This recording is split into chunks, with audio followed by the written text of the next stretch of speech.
conquête de la souveraineté passe avant tout par l'exploitation des ressources nationales au profit de nos populations.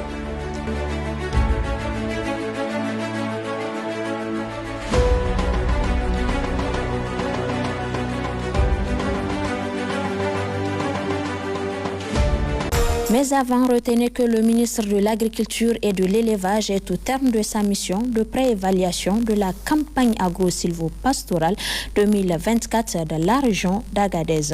À cette occasion, le colonel Mohamed El Haj Ousmane a procédé à la synthèse de la dite mission et c'était hier.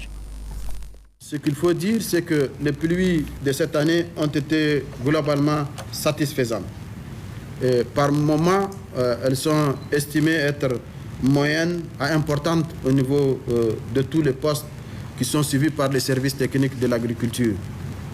Pour la première fois, on constate des pics par certaines localités visitées, notamment le pic cette année qu'on a constaté est de plus de 600 mm par rapport aux années antérieures. Aussi, la mission a constaté une diversité de cultures, chose aussi importante parce que nos paysans ont été prévoyants, il faut le dire, ils ont été sensibilisés et ont pratiquement sémé toutes les spéculations. Le mil, le sorgho, le maïs, le riz, le niébé, l'arachide, le sésame et plusieurs autres spéculations. Ça, c'était une très bonne chose. Au-delà des spéculations céréalières, nous constatons la portée de nos producteurs vers les spéculations à rente. Les conditions phénologiques des principales cultures, notamment les mil et le sorgho, lors de la mission, nous avons constaté qu'elles sont à un stade de maturité. Et cette maturité nous présage une production moyenne à très bonne sur l'ensemble des régions visitées. Ça nous présage une très bonne récolte. Sur la question phytosanitaire aussi, il faut remarquer qu'au cours de la saison, nous avons eu des attaques des ennemis de culture, des variétés, mais le plus important qui a été signalé par endroit, c'est la chenille mineuse de l'épi, des mil, qui a concerné la bande nord-nord-ouest, c'est la bande de Balayara à Bagaroua, et quelques poches dans le département de Ilala également, et aussi la région de Maradi, le Goulbi de Maradi, la région des Zender, c'est dans la bande concernée par la Koroma, et la bande de Dalol dans la région de Dosso. Tous ceux-ci ont été impactés, mais les services techniques sont intervenus plutôt pour maîtriser ces attaques. Au niveau du cheptel, ce qu'il faut dire, la question sanitaire, quant à elle aussi, elle a été marquée par quelques maladies nouvelles, surtout sur l'espèce camélidée, spécifiquement dans les régions pastorales plus connues, la région des Zender, Difa et Agadez également. Aussi, ce qu'il faut dire en termes d'inondation également, il faut vous en rappeler, ça a impacté l'ensemble de notre pays, mais ça n'a pas laissé à marge nos aménagements hydro-agricoles. Nous avons connu des inondations au niveau des aménagements du sud d'Ndunga 1 dans la région de Telabiri. Nous avons eu l'ADA et CDA dans la région de Difa et les sites de Tigriwit qu'on avait visités hier qui ont été submergés par les eaux. Cela a impacté bien évidemment les productions futures, mais de manière assez limitée, on va dire, sur le plan national. Toutefois, on a constaté également des satisfactions générales en termes de réhabilitation sur les travaux de périmètres irrigués. Là, nous avons constaté au niveau de Kassama, dans la région des Zender, Mouzagé dans la région de Koni, et Jambali dans le département de Madarumfa. Les travaux de réhabilitation continuent normalement, ça nous rassure. Encore une fois, sur le plan pastoral également, c'est une satisfaction générale parce que l'appréciation qualitative du tapis herbacé nous permet de dire que ça nous augure une très bonne année de campagne pastorale. Il faut, mais des préoccupations qu'il faut regarder, il faut noter que partout où nous sommes passés au niveau des zones pastorales, des plantes peu ou pas appétées commencent à envahir nos espaces. Cela attire l'attention des services techniques. Il doit y avoir les services du ministère en charge de l'agriculture, de l'élevage et celui en charge de l'environnement sont interpellés à ce niveau pour véritablement conduire des missions à ce que nous puissions circonscrire l'envahissement de ces plantes ou voir la transformation de ces plantes en d'autres choses plus utiles également. Partout où nous sommes passés également, nous avons trouvé des animaux avec des états d'embonpoint assez bonnes et nous pensons que les marchés seront fournis et la viande sera disponible, en tout cas avec ce qu'on a pu observer. Aussi, il faut dire que de manière spécifique, ce qui a attiré de manière très aiguë l'attention des membres de la délégation, c'est aussi l'occupation des espaces pastoraux par des champs, on va dire. Ça, c'est une préoccupation qui a été soulevée dans 2 ou 3 régions qu'on a visitées. Dans la région de Difa, la préoccupation sur les fuites qu'on a visitées, c'était à Méné-Soroa. Il y a une occupation anarchique des espaces, des enclaves pastorales. Nous avons vu cela dans la région de Tawa, au niveau de Madawa, dans la commune de Bangui. Nous avons également ici à Agadez, on a vu dans le département de Turo, où on commence à vendre des espaces à des fins de culture. Cela est une préoccupation qui inquiète maintenant les pasteurs, les éleveurs et les agro-éleveurs. Donc il faut, à cette situation, nous attirons l'attention effectivement des autorités administratives sur cette proportion que ça prend. Donc face à toute cette situation que je viens de décrire, nous avons attiré l'attention des autorités et des acteurs de l'ensemble sur et rappelé l'ordonnance portant suspension de délivrance des titres de détention coutumière. C'est l'abus qui vient de cela. Donc il faudra que les uns et les autres se rappellent que l'ordonnance du président, du chef de l'État, président du CNSP, a été très claire. Donc ça suspend toute délivrance des titres de détention coutumière jusqu'à preuve du contraire. Donc nous avons aussi rencontré les populations et les autorités administratives, coutumières et religieuses également. Nous avons échangé sur la gestion post-récolte et la décision des autorités d'organiser des achats locaux à un prix rémunérateur. C'est là important à le souligner. Donc l'État a décidé cette année d'acheter ces productions locales à travers l'OPOVN et également d'interdire la sortie des céréales. Cela, il faut que ça soit compris.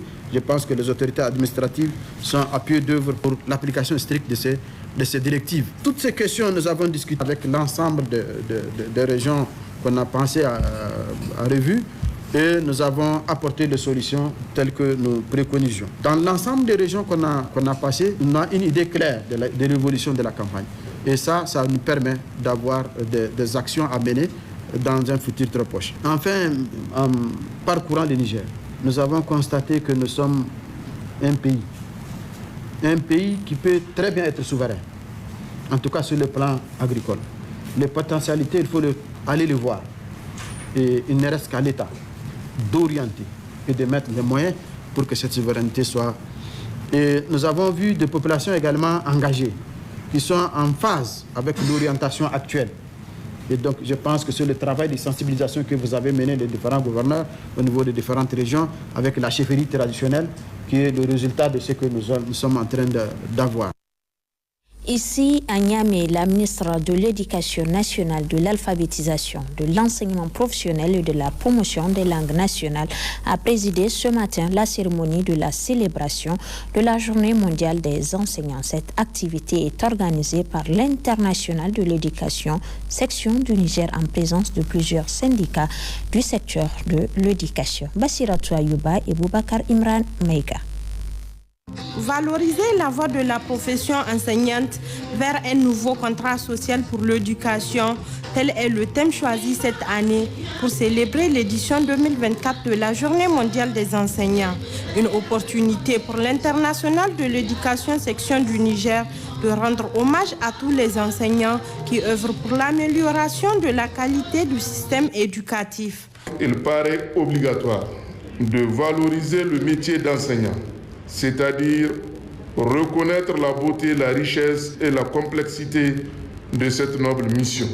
Au-delà de la transmission des connaissances, les enseignants ont la lourde responsabilité de former les citoyens de demain, de les préparer à affronter un monde en perpétuel changement et leur inculquer des valeurs de travail et les valeurs sociales essentielles pour bâtir leur vie d'adulte. Pour sa part, le président de l'ASSO EPT, Bizo Moussa, a dans le même cadre salué le combat que mènent les enseignants dans le développement de l'éducation au Niger. La coalition ASSO EPT Niger est une organisation de la société civile composée de 3 pôles, à savoir les cadres de concertation pour la promotion de l'éducation CACOPED, la marche mondiale contre le travail des enfants Global March et l'international de l'éducation section du Niger ISNI. ASSO EPT Niger a pour but la promotion de la participation effective et efficace de la société civile active en éducation dans l'accès gratuit à une éducation durable de qualité pour tous les enfants au Niger. Pour la présidente de l'International de l'éducation section Afrique, Mme Mariama Chipkao, cette journée est un cadre approprié pour plaider en faveur de l'amélioration des conditions de vie et de travail des enseignants. L'International de l'éducation en Afrique se réjouit de se joindre à vous pour cette 30e édition de la Journée mondiale des enseignants, qui est une occasion de rappeler et de faire reconnaître le rôle que jouent les enseignants. L'UE vient de tenir son 10e congrès mondial à Buenos Aires, en Argentine, placé sous le thème « Développer nos syndicats, élever nos professions, défendre la démocratie, ensemble pour des systèmes éducatifs résilients en temps de crise ».